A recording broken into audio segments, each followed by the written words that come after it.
Et bonsoir à toutes et à tous. Un grand merci de nous rejoindre le temps de cette émission Quelle comédie, qui jette chaque semaine un coup de projecteur sur ce qui fait l'actualité de la comédie française en direct.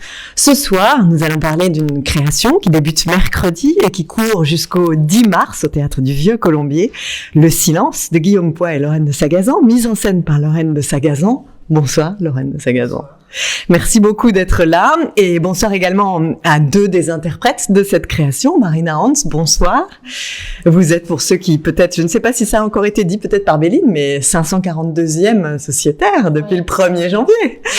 Et Noam Morgenstern, bonsoir. Bonsoir. Et vous êtes pensionnaire de la maison. Alors, Michelangelo Antonioni, le cinéaste, dont cette pièce est peut-être un écho, nous allons en parler de comment vous le racontez, mais déclarait dans Les Silences, on peut dire tant de choses. Alors, le silence n'est pas que le titre de votre pièce, il en est le cœur. Et je me demandais, de la même façon qu'on peut dire qu'on fait confiance à la musique, est-ce qu'on peut faire confiance au silence ? J'espère, sinon ça va être difficile pour un mois et demi. Non, je pense qu'il y a une qualité de présence, une qualité d'écoute possible dans le silence, un accès à la vérité qui est très particulier, une proximité possible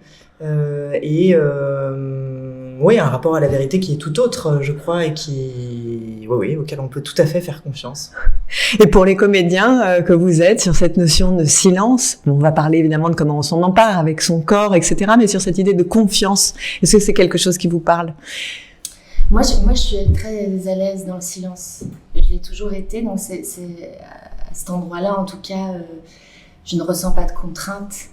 Je ressens plutôt une gratitude, en fait. Je trouve ça très beau de pouvoir errer, raconter, commenter, vivre à l'intérieur du silence, de ne pas toujours avoir les mots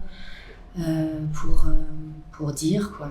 C'est quelque chose qui me plaît beaucoup, moi. Et vous, Noam ? Moi, j'adore le bruit, le vacarme. Évidemment que je veux dire ça. Je suis très client de tous les... Je peux rire très vite et fort d'un tout petit son qui vient d'apparaître parce que je trouve ça immense. La complexité du bruit et des bruitages. Maintenant, là, cette expérience du son, elle est... Oui, j'espère qu'on peut lui faire confiance et déjà, on fait confiance à Lorraine et à son équipe et on se rend compte de ce qu'on peut déployer de complexe à l'intérieur de nous et de ce qui transpire, de ce qu'on traverse intérieurement de par leurs remarques quand on fait des filages. Et j'espère, mais évidemment qu'il va y avoir ce rapport de confiance quand on va le jouer pour la première fois en public parce que et nous et le public allons vivre en temps réel la même expérience. Le public est pas du tout habitué à recevoir un spectacle en silence et nous on n'est pas du tout habitué à faire cette chose-là en silence. Donc il va y avoir une rencontre et un postulat de départ qui propose forcément une confiance mutuelle immédiate. Alors Lorraine, j'évoquais Antonioni, dont évidemment vous, je ne sais pas comment dire, vous réclamez en tout cas l'influence, ou peut-être que c'est aussi le point de départ d'une idée. Comment vous pourriez nous présenter la genèse de ce projet ? Oui, c'est vraiment un point de départ, une inspiration, mais c'est plutôt son mouvement d'écriture et son mouvement de création, je crois, qu'on a cherché à appréhender, beaucoup plus que l'adaptation d'un film, qui n'est pas du tout l'objet du spectacle. Moi, j'ai proposé de travailler sur Antonioni, mais en réalité presque pour gagner du temps à Eric Ruff, il y a presque 2 ans, parce que j'avais rendez-vous et que je savais pas du tout quoi lui proposer. Puis à la fin du rendez-vous, il a validé cette idée de travailler autour d'Antonioni. Je me suis dit, mais pourquoi je lui ai proposé ça ? Je venais de voir Blow Up, que je trouve être un film presque parfait dans sa réalisation et vraiment, vraiment passionnant, que j'aime beaucoup, mais j'avais l'impression de pas connaître le cinéma d'Antonioni tant que ça. Et finalement, en regardant quelques semaines après, dans mon téléphone, je me suis aperçue que ça faisait 10 ans que je collectionnais des images d'Antonioni, de ses films, et que finalement, je les avais vus plusieurs fois, puis oubliés, puis revus, puis oubliés. Et qu'ils étaient là, ils sédimentaient mon expérience de spectatrice et sans doute de créatrice depuis très longtemps. Donc c'est un compagnonnage un peu invisible et qui là a pris tout son sens. Oui, l'invisible, le temps qui passe, l'idée aussi d'une forme de recherche de vérité, tous ces thèmes-là, en fait, aussi courent à travers le silence. Ouais, alors ce qui est vraiment passionnant pour moi chez Antonioni disait que pour lui, les acteurs se reposaient quand ils parlaient. Et c'est quelqu'un qui fait vraiment un cinéma révolutionnaire à mon sens, parce qu'il est post-anthropocentré. Il est très inspiré par la révolution copernicienne, et pour lui, il vient du néoréalisme en Italie, qui est ce courant si merveilleux, mais avec lequel il a pris ses distances. Et il donne autant d'intérêt à un visage, à un dialogue, qu'à un silence, à un cendrier, à une montagne.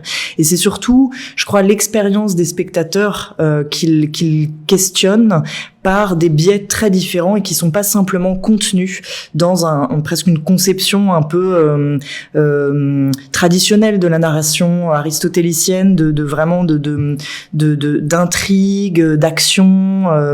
Lui, il essaye de bouleverser les formes narratives, exactement, et de proposer une vraie expérience du spectateur en décentrant l'être humain. Et ça, c'est vraiment à l'œuvre, je crois, dans le travail qu'on est en train de faire ensemble. Oui, et dans cette idée d'interstice, du coup, où se niche aussi beaucoup de possibles, cet entre-là, entre le visible et l'invisible, puis les spectateurs, les comédiens, voilà, ce frottement aussi. Alors c'est quelque chose, on pourrait imaginer très radical, comme ça, le silence. Pour autant, il y a une sensualité évidente dans la pièce, et enfin, je veux dire, un objet qui se propose et qui se partage, quoi. Complètement. Cette question de partage, elle est centrale. Hein. Ouais. C'est pas du tout quelque chose c'est pas du tout vide, c'est pas du tout brutal. J'ai l'impression que, autant pour nous, quand on a démarré ce processus, c'était comme c'était tellement vaste, la manière dont on pouvait exister en silence, en fait. Beaucoup plus vaste qu'avec du texte. Donc il y a une liberté aussi. Un vertige ou pas ? Bien sûr, un vertige. La liberté, c'est toujours vertigineux. On n'en a pas trop l'habitude en vrai. Mais et je pense que pour les spectateurs, c'est pareil. C'est-à-dire que ils vont prendre beaucoup plus de place. Ils vont avoir le droit. Ils vont se sentir en droit de prendre beaucoup plus de place dans leur manière de recevoir ce qu'ils ressentent, par rapport à leurs pensées propres, leur intimité propre. Ça laisse aussi de l'espace pour la vie invisible et intime de chacun dans la salle, je trouve. Peut-être dire à ceux qui nous regardent que c'est vrai qu'on ne va pas raconter l'histoire du spectacle, parce que c'est un spectacle, comme vous le dites, qui se ressent, qui se vit, qui se partage, et que donc de le raconter, voilà, ce serait déflorer peut-être aussi tout l'intérêt du spectacle, et notamment l'intérêt du spectateur, qui ici, en effet, co-crée d'une certaine façon, a beaucoup de liberté. Mais ça ne nous empêche pas, je crois, de parler du processus que vous avez juste effleuré. Comment est-ce que on fait que cette pièce, en silence, avec des bruits, peut-être des musiques, etc., mais voilà, sans écriture, trouve son rythme? Qu'est-ce qu'on se raconte? Comment on prépare? Comment les personnages se font leur épaisseur? Est-ce que tout ça se fait, j'imagine, bien en amont, par des corps, des conversations? Comment s'est passé le processus de création? Non, au long cours, en tout cas, ça fait plus d'1 an et demi. Je parle pas à la place de Lorraine, mais tu rajouteras, mais ça fait longtemps que Lorraine de Sagazan et Guillaume Poix, avec qui Lorraine coécrit, fomente l'histoire de ces personnages et de leur interaction entre eux. Et évidemment, on passe par l'écriture, mais on l'avale et elle se dépose et on la ressort dans le silence et on en fait l'expérience nous-mêmes, d'abord de l'éprouver et de voir ce qui passe dans la salle, comment vous parliez de l'invisible, comment le silence dans la salle en est soudain chargé. C'est totalement palpable, ça, que l'air change dans la salle. Ça accroît l'écoute, en fait. Oui, mais surtout, c'est une chose mobile.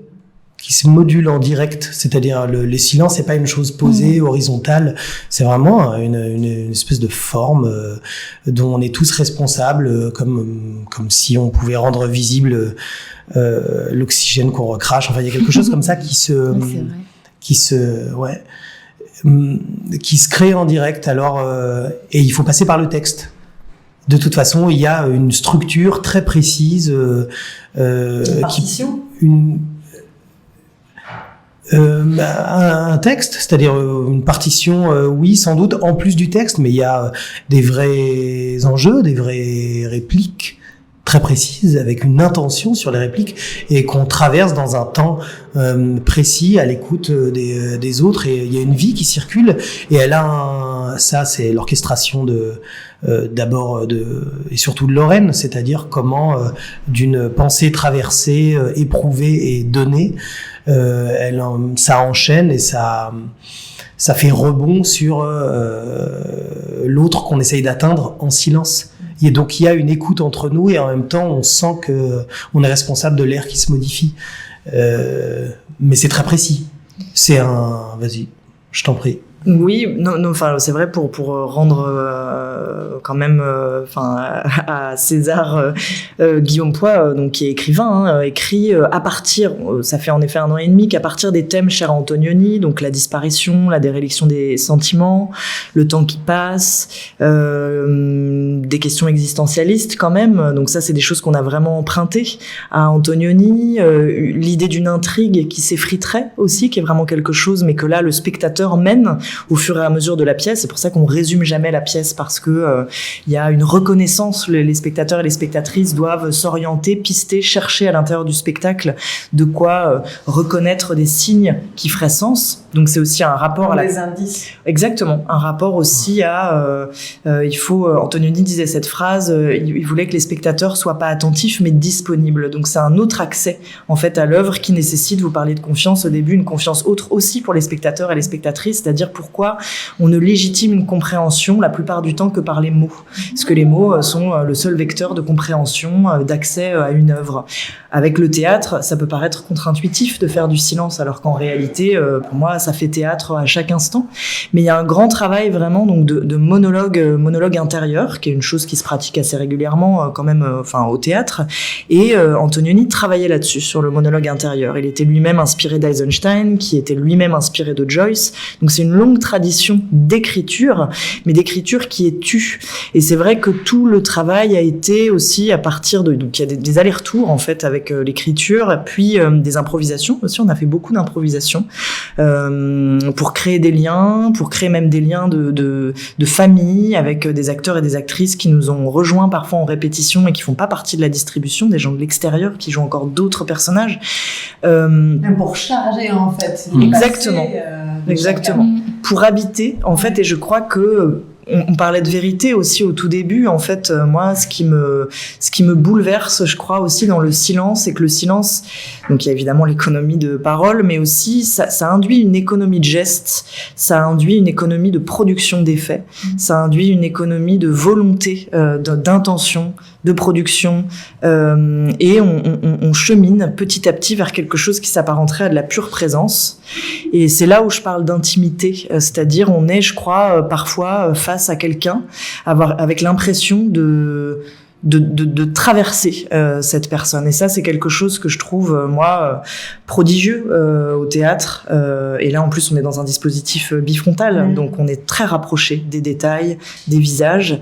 Et je trouve qu'il y a un danger partagé, en fait, que j'aime bien entre les spectateurs et les acteurs. C'est-à-dire, il n'y a pas le plateau qui arrive lourd, solide, voilà, éventuellement surplombant. Pas du tout. Il y a une expérience partagée. Et chacun risque un peu sa vérité, quoi. Ouais, complètement. Et cette idée aussi de trace, je me disais finalement, est-ce que, j'allais dire, ce qui reste, ce qu'on voit, c'est pas aussi la trace de tout ce processus, de ces passés que vous vous êtes créés, où vous avez eu une sorte de vie antérieure et qui a nourri tout ça. Ça me faisait beaucoup penser à Mélisande aussi, cette Mélisande, on ne sait pas d'où elle vient, et en même temps on sent qu'elle est chargée de quelque chose de très profond, et c'est un mystère qui est d'une certaine manière très évidemment sensuel et capiteux, qui nous donne envie et qui en même temps ne se partagent pas. Il n'y a pas de vérité, il y a la vérité de ce qu'on va sentir. Mais cette idée-là de trace, et je me demandais aussi en vous écoutant, est-ce que ça fait appel à une concentration particulière? Oui. Non, parce que ça remet quand même la force du jeu au centre. Ouais, c'est la concentration, je pense, le paroxysme de ce qu'on peut éprouver sur un plateau. On en parle beaucoup, mais... Oui, mais c'est fou parce qu'en fait, c'est une concentration, moi j'ai l'impression qui est noble. Alors, je vais développer, mais parce qu'en fait, c'est une concentration qui est d'ouverture. C'est pas une concentration à l'intérieur de soi uniquement, c'est aussi d'être en ouverture à nos partenaires, aux sensations qu'on peut avoir avec les sons, avec l'environnement, etc. Donc il y a quelque chose que moi je trouve presque initiatique en fait, de déguiser cette écoute, déguiser cette perception. Je me suis dit, à force, peut-être je vais voir passer un fantôme, quoi. Enfin, c'est-à-dire qu'on se met à avoir une perception encore plus grande, encore plus large, encore plus instinctive. Une forme de perméabilité. Oui. Ouais. Et donc c'est très éprouvant. C'est-à-dire que c'est une circulation d'énergie tout d'un coup à laquelle on devient hypersensible. Mais je trouve ça beau comme procédé. C'est-à-dire que oui, j'ai l'impression que ça m'initie et ça me dégage aussi d'une concentration qui serait sur moi, ma tête, ce que je pense, ce que je dois faire, on sait bien que quand on est trop là-dedans, ça marche pas. Il faut vraiment qu'on reste ouverts les uns aux autres et qu'il y ait cette perception de vérité qui circule en plus de la narration évidemment. Mais... Et je me disais aussi que quand il n'y a pas la parole qui est donnée et que le spectateur va glaner ces indices comme il le peut. Quand vous dites d'être scruté, en fait, le spectateur aussi, j'imagine, chacun regarde ce qu'il veut regarder, quoi. Est-ce que ça change pas aussi quand on est au plateau de sentir que les regards de la salle ne sont pas tous focalisés sur la même personne au même moment, etc., et qu'il y a une sorte de multiplicité des possibles du spectateur. Alors, il y a en plus le rapport bifrontal, mais... C'est aussi cette histoire de relief que donnent Lorraine et Guillaume, et même toute l'équipe d'ailleurs, c'est-à-dire sur qui faire le focus au fond. Moi, je peux dire que dans certaines improvisations, j'ai comme un bon acteur orgueilleux, j'avais envie qu'on me regarde sur certains effets et je me suis rendu compte que personne ne voyait que j'étais pour moi en train de faire une chose sublime et que personne notait cette chose-là. Et en même temps, c'est tout l'art de créer le focus justement en silence. Évidemment qu'on est dans ce procédé de bifrontal, on sait qu'on est scruté de toutes parts, donc on est vivant à 100% tout le temps, donc on pense tout le temps ce qu'on est en train de vivre, on en pense quelque chose. Quand bien même on tomberait dans une solitude, on en a une idée de notre propre solitude parce qu'on est accaparé par une pensée qui nous occupe. Mais c'est là où ce qui nous dépasse, c'est-à-dire la construction du son ou des sons qui sont parfois rajoutés, minimes, je veux pas trop dévoiler, ou même, mais de la lumière ou de la façon dont on est disposé dans l'espace et de comment on traverse une chose. Ça, c'est le grand travail, je trouve, qu'on voit d'ailleurs, qu'on ressent, que le focus est fait sur une toute petite chose qui pour nous est d'une précision redoutable à produire et c'est très excitant, mais on sait que la valeur est énorme et qu'il faut pas la louper. Ça, c'est le coup du Antonioni, comme vous disiez, qu'il faisait le focus sur une montagne. Oui. Mais alors, on dit une toute petite chose. C'est vrai que c'est des choses qui ressemblent à des détails, mais ça questionne justement pourquoi certaines choses sont considérées comme du détail, de l'insignifiant, du négligeable. Et je crois que le spectacle, il est beaucoup là-dessus, de donner de l'importance à des choses usuellement prises pour accessoires. Et ça, moi, ça me touche beaucoup. Il y a aussi tout un travail de vidéo dans le spectacle qui est quand même assez fondamental puisqu'il y a comme une narration une narration qui n'est pas portée justement, enfin qui est encore une fois qui est sédimentée en fait. Donc il y a plusieurs accès, donc c'est très pluridimensionnel comme possibilité de perception. Oui, puis des ajouts. Moi, je vois vraiment des couches qui finissent en fait par converger vers un récit qui est en fait assez simple, mais qui est aussi tentaculaire en fait. Et je pense que c'est aussi un spectacle qui dit presque plus des gens qui le regardent dans la manière dont ils se projettent que du récit qu'on forge nous-mêmes. Donc c'est une vidéo qui est faite par Jérémy Bernard. Donc ce sont des images argentiques en noir et blanc et qui viennent raconter l'intériorité des personnages. Mais il y a un passage à un moment donné, un glissement de ces images qui passe petit à petit d'objet à sujet. Et ça aussi, c'est aussi une inspiration d'Antonioni. Et il y a une attente d'identification du public de compréhension, vous voulez dire? Ouais, de s'identifier ou pas. Est-ce que vous l'avez un petit peu dit? De s'identifier au personnage, pardon. En tout cas, je pense qu'il y a des clés de compréhension. Le but étant pas de faire d'être dans un concept trouble, marginalisant. Je crois au contraire que c'est quelque chose de plutôt très, comment dire, plutôt très accueillant. Enfin, il y a beaucoup le spectacle est assez dur, par ailleurs, mais je veux dire, c'est pas. Tout le monde peut aussi. Oui, je pense. Touché, évidemment. Ouais. Je pense, mais il y a toujours une marge d'interprétation. Et moi, c'est ça qui m'intéresse aussi. C'est essayer d'éviter d'être dans un rapport univoque aux choses et dans une compréhension d'une œuvre qui serait saisie dans son intégralité de manière immédiate. En fait, de proposer une expérience vraiment de regard, quoi, aussi, d'interprétation, comme si l'œuvre, elle attendait vraiment les spectateurs et les spectatrices.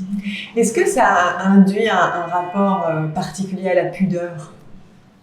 Oui. Mais ça s'est développé au fur et à mesure des répétitions. C'est vrai que ce qui était génial dans le processus, je trouve, de travail, c'était qu'on faisait des impros en silence et des impros parlantes. Donc on brassait tout le temps des matériaux différents pour s'exprimer. Et ce qui était fou, c'était que de s'apercevoir que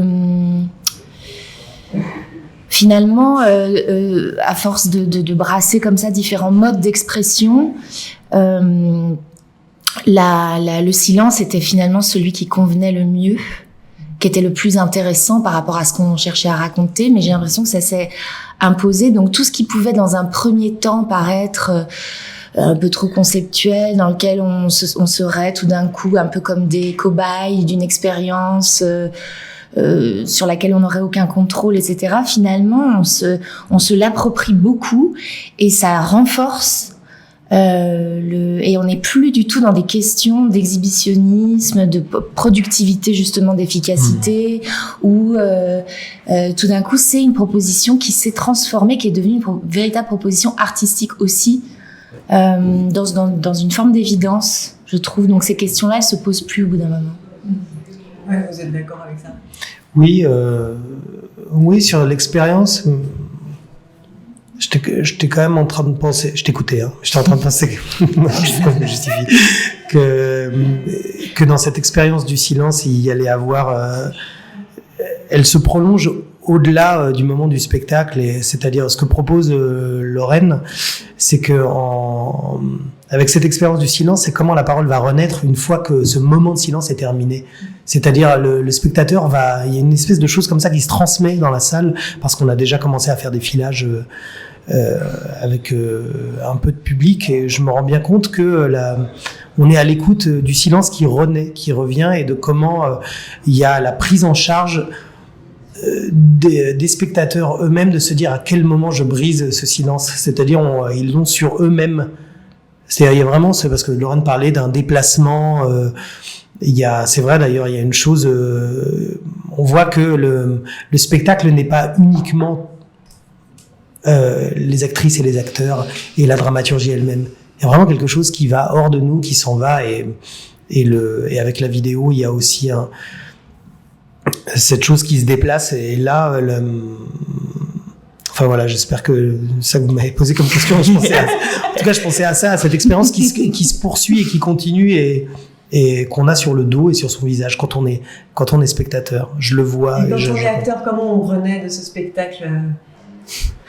On est lessivé, on est parce que c'est très intense. Ouais. C'est pour ça que je vous pose la question, parce qu'il y en a qui laissent une trace plus forte que d'autres, quoi. J'imagine que c'est pas on-off. Non, c'est sûr. Mais c'est très excitant. Je sais pas, moi, en sortant de scène, j'ai toujours très chaud, mais parce que je sens être rempli. Évidemment, oui, comme évidemment, je sens être rempli de tout ce dont on vient de traverser et dont j'ai encore la charge. C'est assez étrange ça, les choses nous quittent et en fait pas vraiment, elles sont encore là et on est une chose un peu assez ambivalente. Quand une réplique est dite, elle est dite et c'est terminé. Dans le silence, on l'a traversée et j'ai l'impression que on la contient encore et on a encore besoin d'elle et on fait encore appel à elle quand bien même elle est passée parce que c'est ambivalent la façon dont la chose transpire sur le plateau dans ce silence justement qui se transforme. Donc j'ai l'impression que tu parlais de sédiments de sédimentation et j'ai l'impression que toutes les strates s'entassent et puis ça pourrait durer des heures mais on continuerait de se remplir de ce silence complexe. Mais c'est aussi le rapport au temps, c'est-à-dire que le mot est inscrit dans le temps, il a un début, une fin, et il résonne plus, et puis la le silence est un lieu davantage qu'un temps, ce qui fait peut-être qu'il se pose. Sans doute aussi dans l'idée qu'il y a le doute que l'expérience du silence ou de la réplique en silence ait été bien reçue. Il doit sans doute y avoir une chose de cet ordre-là. Vous ne pouvez pas vous le permettre de vous demander si elle est bien reçue quand on est dans la pièce. Non, on n'a pas le choix. Mais qu'on ne pose pas. Non, faut pas. Oh non, puis de toute façon, c'est toujours trop tard. Ouais, c'est ça, exactement. Quand même dire qu'à vos côtés, il y a Julie Sicard, Stéphane Van Rupen, Baptiste Chabotti et Mickey. Le chien. Et un chien. Et ce chien qui remet une forme de présent. On parle du temps, une forme de présent dans la représentation. C'est une idée de Lorraine, je te laisse raconter. C'est vrai que je sais plus exactement, mais je crois que tout simplement en rencontrant Mickey, c'est devenu assez évident. Pourtant moi je suis pas particulièrement, j'aime bien les animaux, mais sans plus quoi. Mais je sais pas, il y a vraiment une rencontre avec cet être qui n'est pas dressé. Donc en fait, il y a vraiment quelque chose de l'ordre de la pure présence. Et puis évidemment, le langage ne se pose pas, en tout cas la conversation, les mots ne se posent pas. Donc c'était comme si c'est une espèce de diapason de justesse, de vie qui donne de l'exigence parce que lui il est simplement là, il vit et quand même je pense qu'il y a une observation en fait, et puis bon, il se trouve que dans la fiction ça a du sens et c'est intéressant dans la dramaturgie, mais ça a été une évidence en fait à un moment donné et aussi de lui dans cette même veine de donner de l'importance, de décentrer l'être humain, c'est apparu comme étant évident. Moi, je voulais aussi rajouter par rapport à ce qu'on disait avant, que ce qui était particulièrement excitant, en tout cas pour moi, c'était vraiment de partager une expérience aussi avec les acteurs et les actrices de la troupe, de venir ici avec un peu les compteurs à zéro en fait, et de se rencontrer autour de quelque chose que personne n'avait expérimenté, quoi, ni vous ni nous. Donc c'était un risque. Franchement, il y a eu des moments quand même sur la pudeur, ou l'impudeur, je trouve, c'était aussi vertigineux pour nous, en réalité, parce que il fallait pratiquer une matière qu'on ne maîtrisait pas, et donc il y a eu énormément de doutes. Mais moi, c'était vraiment ce que je voulais faire aussi en venant à la Comédie Française, c'était essayer d'assumer quand même un geste aussi qui soit dans une forme de radicalité. Je trouvais ça hyper excitant, et puis de le partager, c'est-à-dire de le découvrir ensemble. Il y a quand même eu la naissance pour toutes et tous de quelque chose qu'on ignorait, et puis jusqu'au bout d'ailleurs, parce qu'on sait pas encore comment ce sera reçu, et ça c'était vachement précieux. Ouais, la mise en danger, en fait, c'est ce que vous disiez au début, c'est-à-dire que c'est le partage, c'est-à-dire que là, c'est à trois, c'est à triple détente, si je puis dire. Ouais. C'est entre vous, les comédiens et le public. Chacun, en fait, met une part de soi. Et c'est ce partage-là, cette part de soi, sans doute, qui fait l'œuvre. C'est un processus en 1 an et demi. Vous diriez que ça a beaucoup changé quand on parle de ce que vous avez imaginé et de ce qui est offert à partir de mercredi au public? Ouais. Beaucoup. Mais parce que ça, c'est toujours le cas. Moi, dans le processus de travail, je sais pas travailler autrement. Donc, je sais pas si c'est un dysfonctionnement ou si c'est normal. Mais, oui, ça a beaucoup changé. Et précisément parce qu'il était impossible de prévoir. D'une part, il y a toujours la vérité du plateau. Donc, sans connaître les gens, c'est très difficile, en fait, de se projeter. Et puis, on est arrivé avec, quand même 200 pages de texte, un scénario qui est plus du tout le même aujourd'hui. Et puis, l'expérimentation du silence a fait que petit à petit on a bifurqué, en fait, et puis on a surtout retiré énormément. Donc en fait je dirais que tout est probablement encore là quelque part, mais tapis et donc présent, mais tu évidemment, et puis rentrer, quoi. Mais moi je sens beaucoup en les regardant maintenant qu'il y a des couches, et que ça fait longtemps qu'on travaille. Il est partout. Oui. C'est-à-dire, on arrive à des moments où ils font presque plus rien sur scène. Je devrais pas le dire parce que les gens vont pas venir. Mais ils font presque plus rien sur scène, et c'est très habité, quoi. C'est très vivant pour moi, en tout cas. Ça, c'est une notion qui est intéressante, parce que si jamais ce presque plus rien est habité, c'est qu'il a été rempli, quoi. Ouais. Voilà, c'est qu'il est dense de tout ce qu'il a fabriqué, de toutes ces couches différentes. Est-ce que le corps, j'allais dire, est encore plus présent que quand il y a les mots? Est-ce que le rapport est différent quand c'est... Oui, sans doute. Pour moi, c'est très fort, mais même moi, j'ai fait l'expérience d'être en tournée avec le Tartuffe. On finissait une tournée avec le Tartuffe au moment où on a démarré les répétitions du silence. Donc, j'avais dans le corps et dans la tête un spectacle qu'on jouait depuis quasiment 3 ans. Que je pensais connaître sur le bout des doigts, et savoir très bien pourquoi je disais ça, pourquoi je m'asseyais là, pourquoi je ressentais ça, et que tout était très clair et tout à fait maîtrisé. Et puis quand j'ai commencé ce travail, et que donc, comme je disais tout à l'heure, j'ai d'autres capteurs qui se sont mis en route, une autre manière d'écouter la vérité à l'intérieur de moi par rapport à une situation. Pourquoi est-ce que je prends ce verre? Pourquoi est-ce que je bois? Pourquoi je me lève? Pourquoi je m'assois? Et que je suis rentrée dans cet exercice, dans cette matière. Je suis allée pour jouer Tartuffe, et je me suis dit qu'il y avait la moitié, presque plus de la moitié de ma partition d'actrice qui était floue, que je n'avais pas assez investi, en fait, dans le travail.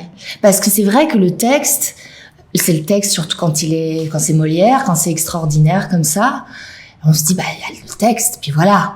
Alors, on se laisse guider par ce qu'on ressent, etc. Mais je me disais que mon travail manquait beaucoup de précision et tout, et j'ai eu l'impression de passer vraiment un cap et de me dire, mais dans mon écoute avec mes partenaires, et que tout se nourrissait différemment, parce que justement, j'écoutais plus d'autres choses que les mots que j'avais à dire, quoi.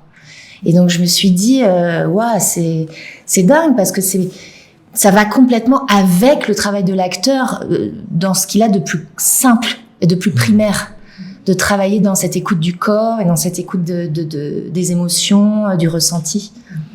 Et ça, c'est quelque chose qu'on pratique assez peu, en fait. Dans les études, dans les impros, je sais pas, chacun a un peu sa méthode et tout, mais moi, c'est vrai que ça faisait longtemps, certainement quand on est en cours de théâtre, on fait beaucoup d'exercices, de choses comme ça, mais là, Lorraine, elle nous a fait beaucoup improviser, mais c'est pas tous les metteurs en scène fonctionnent pas comme ça. Et je me suis dit, c'est fou, parce que ça va me donner aussi l'occasion d'avoir des choses dans ma besace à faire toute seule, sur d'autres projets, j'ai trouvé que c'était un éveil aussi. C'était un travail encore plus profond sur l'idée de l'incarnation, d'une quête de vérité, que le corps soit au service d'une émotion et transmette le mieux possible, etc. Mais en fait, c'est la base. Hein. Ouais. Et vous aussi, vous avez eu cette réflexion sur la présence, en fait, parce que c'est ça, l'idée de la présence. Ouais, je me suis rendu compte, en tout cas, que je peux avoir une inquiétude et donc de forcer un geste. Et avec ce procédé de travail avec Lorraine, de petit à petit être de plus en plus rassuré en me disant mais si je traverse ce qu'il faut traverser et ce que je suis en train de me dire en silence, que les autres entendent en silence, mon geste respire cette chose-là et c'est limpide. Mais j'acquiers cette assurance-là par le regard aiguisé de Lorraine et de l'équipe technique et de ceux qui sont venus pour le filage et évidemment des partenaires. Donc la conscience du corps, je pense que ça aura été, je pense, mes défauts, et je dois sans doute encore en avoir, mais au départ de ce travail, de vouloir compenser une réplique non dite par l'exagération d'un geste que je zoomerais moi-même de façon ostentatoire quand même, je prends le verre. Que tout le monde voit que je prends ce verre, mais justement ce travail-là de l'intérioriser et d'avoir des gestes et des attitudes qui sont nourris par des intentions très claires et non pas des gestes en soi, parce que vous parliez du corps, mais en fait le corps en soi il est ce qu'il est, mais sauf que dès qu'il est traversé et vécu par une intention, une pensée, une émotion, c'est visible. Et on n'a presque pas à prendre en charge la façon, ou je crois même pas du tout de la façon dont il faudrait qu'il soit visible. Lorraine, moi je trouve, m'a appris à être rassurée du fait que c'était visible. Et donc de pouvoir faire la différence entre j'ai réellement pensé à ce que je devais penser, et là c'est vrai je pensais pas à grand chose, mais c'est limpide. Mais c'est vrai fou. Que je rebondis sur le travail de confiance, surtout. Oui, c'est ça exactement, je pensais que c'était la confiance au silence, mais en fait la confiance en soi. Oui, et à l'équipe, dans l'équipe, Lorraine, le regard de Lorraine, nos regards les uns sur les autres, et cet espace aussi de tolérance de tous les ratages. parce personne n'avait la science infuse sur cette chose-là. Donc c'est pas tout d'un coup un metteur en scène qui arrive et qui dit voilà, j'ai telle certitude et je vous demande d'exécuter cette chose que je sais qui est intéressante, donc le fait que Lorraine soit elle-même dans cette humilité de recherche, ça crée un espace de tolérance, un espace donc de confiance qui permet une pleine exploration les uns avec les autres, sans censure, sans moment de tension. Enfin, cette communion-là, je trouve, je l'ai trouvée géniale à vivre. J'ai trouvé que c'était hyper intéressant, et je serais vraiment heureuse que ce spectacle, qu'on le transmette, que les gens reçoivent quelque chose de cette démarche artistique dans laquelle je me suis retrouvée plongée et qui m'a vraiment éveillée, nourrie, que j'ai trouvée passionnante, quoi. Oui, et finalement, ce qu'on entend aussi extrêmement intime, vous aviez proposé de prononcer le mot au départ, mais on sent que toute cette recherche-là a fait appel à quelque chose. Vous êtes à la fois un personnage qui a un passé fictif, etc., mais tout ce que ça a demandé dans le travail d'audace, en fait, fait que la densité, elle est beaucoup de chacun. Ah oui. Puis toujours dans le dialogue. Enfin, je sais pas. Moi, j'étais très impressionnée par ce travail. Je parle au passé, on est encore un peu dedans, parce que ça démarre là. Mais c'est vrai que c'est tout d'un coup, on se dit, ça y est, ça va démarrer. Et c'est vrai que c'est quelque chose, je me dis, on pourrait travailler sur ces choses-là pendant 6 mois. Pas forcément. En fait, les démarches, c'est quelque chose dont on parle assez peu, parce que il y a toujours évidemment le résultat, ça compte et tout, et même pour moi ça compte, il y a pas de doute là-dessus, et la transmission au public. Mais parfois, j'ai aussi envie que le public considère la démarche comme une chose qui compte. Et en fait, il n'y a pas besoin d'expliquer tant que ça. Je pense que quand la démarche est intéressante, elle se ressent dans le résultat. Et que parfois, on ne sait pas nommer vraiment pourquoi, mais qu'une démarche pleine, elle est souvent, on aime, on n'aime pas, qu'on adhère ou pas, mais il y a quand même une puissance au plateau. Ah oui, elle a créé aussi un voilà. Sentiment, quoi. Et ça, ça, je suis contente de ça. C'est accompagné d'une projection aussi de La Notée à l'Arlequin. Je crois que c'est la première fois qu'il y a un partenariat entre le théâtre, enfin la Comédie Française et l'Arlequin, mais c'est vrai que le Vieux-Colombier et l'Arlequin sont tout à fait voisins. Vous allez présenter cette projection. Est-ce que c'est un autre regard maintenant que vous avez sur Antonioni, parce que voilà, quelque chose qui vous a accompagné, qui était là sans être là tout en étant là, un travail ensuite profond, très intime sur votre Antonioni, et maintenant de revenir, j'allais dire, au film. Est-ce que ce trajet, comme il a nourri les acteurs, vous a nourri vous aussi dans votre appréciation? Ben, c'est vrai que je n'ai pas revu les films depuis qu'on travaille, alors ce sera la première fois et j'ai hâte. Je pourrais vous en parler mieux après. Mais il y a plusieurs choses par rapport à Antonioni. Alors moi, je me suis sentie très inspirée d'autres réalisateurs en réalité tout au fur et à mesure de ce travail. Il y a Bergman, bien sûr, qui a d'ailleurs fait un spectacle, un film qui s'appelle Le Silence, qui est pas du tout, qui n'a rien à voir avec ce qu'on est en train de faire. Mais bon, Persona, par exemple, de Bergman, où il est aussi question de mutisme, ça a été important. Les films de Tarkovsky, de Bellatar ou de gens plus contemporains, on en a parlé beaucoup. Un Taïwanais qui s'appelle Tian Ming Liang, qui a fait un film qui s'appelle Days, entièrement en silence. Un Sud-Américain qui s'appelle Lisandro Alonso, aussi, qui sont vraiment des gens qui travaillent beaucoup sur les silences. Donc il y a plusieurs inspirations. Il y a quand même des choses dans le spectacle vraiment directement issues de Blow Up ou de La Notée, mais c'est vraiment des détails, des éléments de décor avec lesquels on joue, mais quand même qui façonnent aussi le spectacle. Et il y a un petit épisode qui était assez amusant. Alors, d'abord un qui est pas du tout amusant, c'est que il a terminé sa vie avec un accident cérébral, Antonioni, qui l'a plongé dans un mutisme. Donc à la fin de sa vie, il parlait pas du tout, Antonioni. Il a terminé dans le silence, et je trouve ça fascinant quand même comment quelqu'un qui a travaillé toute sa vie sur le silence, c'est même un peu inquiétant à vrai dire, finit par presque appeler une condition qui est la sienne. Bon, je vais peut-être... Et sinon, on a regardé aussi avec Guillaume Poix et Romain Cottard, qui est collaborateur artistique, des scénarios jamais tournés d'Antonioni. Et bien après avoir décidé de pratiquer le silence dans le spectacle, d'en faire vraiment le geste, on est tombé sur donc un film jamais tourné. Ça s'appelait Le Silence. Mais ça, on l'ignorait complètement. On avait déjà nommé le spectacle Le Silence. Et il y avait 2 lignes sur la page du film, et c'était un couple a vécu ensemble pendant 15 ans, s'est aimé et n'a plus rien à se dire. Et c'était ça son idée. Donc on s'est dit mais c'est fascinant. Donc je veux dire par là il y a aussi des rencontres très souterraines en fait avec un artiste, avec une œuvre qui trouve des prolongements inattendus et sur la longue durée. Et c'est toujours fascinant d'avoir la sensation de pouvoir, grâce à une œuvre, rencontrer quelqu'un qui est mort et à qui on n'aura jamais parlé. Mais je trouve que c'est opérant. Bah oui, et il y a quelque chose qui se fait de l'ordre du dialogue, qui passe à diverses échelles. Eh bien, on a bien hâte de découvrir ce silence. Je le redis donc à partir de mercredi 31 janvier jusqu'au 10 mars. C'est au théâtre du Vieux-Colombier. Et voilà, c'est une invitation, véritablement une invitation à l'émotion, et qui ne nécessite aucun prérequis que de se laisser cueillir. De partager.